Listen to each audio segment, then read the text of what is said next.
আমি নিলাম 300 গ্রাম মতো ঝিঙে। ঝিঙের খোসাটা ছাড়িয়ে দেখুন এইরকম সাইজে কেটে নিয়েছি। আজ আমি আপনাদের সাথে শেয়ার করব ঝিঙের এমন একটা রেসিপি যার স্বাদ একদম মুখে লেগে থাকবে। আর একবার যদি এইরকমভাবে বানিয়ে থাকেন তাহলে কিন্তু বারবার বানাতে মন চাইবে। চলুন তাহলে দেখে নেওয়া যাক ঝিঙের এই রেসিপিটা আমি কিভাবে বানিয়ে থাকি। ঝিঙের খোসাটা ছাড়িয়ে তারপর বেশ ভালোভাবে ধুয়ে নিয়েছি। এবার ঝিঙের মধ্যে দিয়ে দিলাম পরিমাণ মতো হলুদ, লবণ, তার সাথে দিলাম 1 চামচ বেসন। সব কিছু উপকরণ বেশ ভালোভাবে একটু মাখিয়ে নেব। ঝিঙের মধ্যে সব কিছু উপকরণ বেশ ভালোভাবে মাখিয়ে নেওয়ার পর এটা আমি সাইডে রেখে দিলাম। এবার একটা কড়াইয়ের মধ্যে নিয়ে নিলাম বেশ কিছুটা পরিমাণ সর্ষের তেল। অবশ্যই আপনারা রান্নাতে যে যেমন তেলের ব্যবহার করেন সেই অনুযায়ী তেলের পরিমাণটা বাড়িয়ে কমিয়ে নেবেন। দেখুন তেলটা বেশ ভালোভাবে গরম হয়ে গেছে। এবার তেলের মধ্যে দিয়ে দিলাম 2 পিস শুকনো লঙ্কা, সাথে দিলাম একটা কোচানো পেঁয়াজ, দিলাম 6-7 কোয়া মতো রসুন। ঝিঙের পরিমাণ অনুযায়ী সব কিছু উপকরণ বাড়িয়ে কমিয়ে নেবেন। এবার দিয়ে দিলাম বেশ কিছুটা পরিমাণ কালো জিরে। এইগুলো একটু নাড়াচাড়া করে ভেজে নেব। 2 মিনিট মতো ভেজে নেওয়ার পর দিয়ে দিলাম কয়েকটা চিংড়ি। চিংড়ির খোসাটা ছাড়িয়ে বেশ ভালোভাবে ধুয়ে নিয়েছি।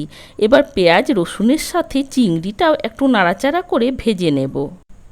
চিংড়ির মধ্যে দিয়ে দিলাম পরিমাণ মতো হলুদের গুঁড়ো। চিংড়ি মাছটাও একটু নাড়াচাড়া করে ভেজে নেব।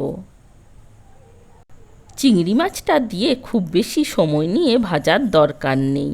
দেখুন দেখে বুঝতে পারবেন যে ভাজা হয়ে গেছে। এবার আমি এগুলো নামিয়ে নেব।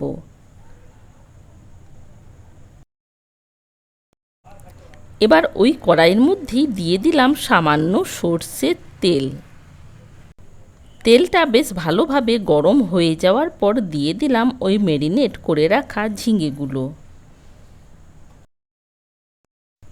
ঢাকা না দিয়ে আমি ঝিঙেগুলো 6 থেকে 7 মিনিট মতো একটু নাড়াচাড়া করে ভেজে নেব। গ্যাসের ফ্লেমটা হাই রেখে ঝিঙেগুলো ভেজে নিতে হবে, না হলে জল বের হয়ে যাবে, ঝিঙেগুলো ভালোভাবে ভাজা হবে না। দেখুন 6 থেকে 7 মিনিট সময় নিয়ে ঝিঙেগুলো ভেজে নিয়েছি। এবার ঝিঙের মধ্যে দিয়ে দিলাম 1 পিস টমেটো। টমেটোটা দিয়েও একটু নাড়াচাড়া করে নেব। পুরো ভিডিওটা যদি ভালো লাগে একটা লাইক দেওয়ার অনুরোধ রইল। তার সাথে যদি আমার রেসিপিগুলো আপনাদের ভালো লেগে থাকে চ্যানেলটা সাবস্ক্রাইব করার অনুরোধ থাকলো। এবার ওই ঝিঙের মধ্যে দিয়ে দিলাম পেঁয়াজ, রসুন আর চিংড়ি মাছটা যেটা ভেজে রেখেছিলাম ওই পেস্টটা এর মধ্যে দিয়ে দিলাম। এবার ওই পেস্টটার সাথেও ঝিঙেটা বেশ ভালোভাবে একটু নাড়াচাড়া করে ভেজে নেব। দিয়ে দিলাম পরিমাণ মতো লবণ। প্রথমে 2.5 থেকে 3 মিনিট একটু নাড়াচাড়া করে ভেজে নেওয়ার পর কিছুক্ষণের জন্য একবার ঢাকা দিয়ে দিয়েছিলাম। এবার ঢাকা দিয়েও আমি 3 থেকে 4 মিনিট মতো নাড়াচাড়া করে কষিয়ে নেব। ঝিঙে দিয়ে এই রেসিপিটা যদি কোনো দিন না বানিয়ে থাকেন একবার এই রকমভাবে বানিয়ে দেখার অনুরোধ থাকলো। দিয়ে দিলাম পরিমাণ মতো গরম জল। জলটা দিয়েও একটু বেশ ভালোভাবে নাড়াচাড়া করে নেওয়ার পর কিছুক্ষণের জন্য ঢাকা দিয়ে সেদ্ধ করে নেব। 4 থেকে 5 মিনিটের জন্য ঢাকা দিয়ে দিয়েছিলাম। দেখুন ঝিঙেটা সেদ্ধ হয়ে গেছে। এই রেসিপিটা তৈরিও হয়ে যায় খুব তাড়াতাড়ি, আর এই একটা পদই যথেষ্ট 1 থালা ভাত নিমেষেই শেষ করার জন্য। ওপর থেকে ছড়িয়ে দিলাম সামান্য কসুরি মেথি। কসুরি মেথিটা আমি আগেই ড্রাই রোস্ট করে নিয়েছি, তারপর ছড়িয়ে নিলাম। এবার 1-1.5 মিনিট মতো ফুটিয়ে নেওয়ার পর তারপর নামিয়ে নেব। দেখুন তৈরি হয়ে গেছে।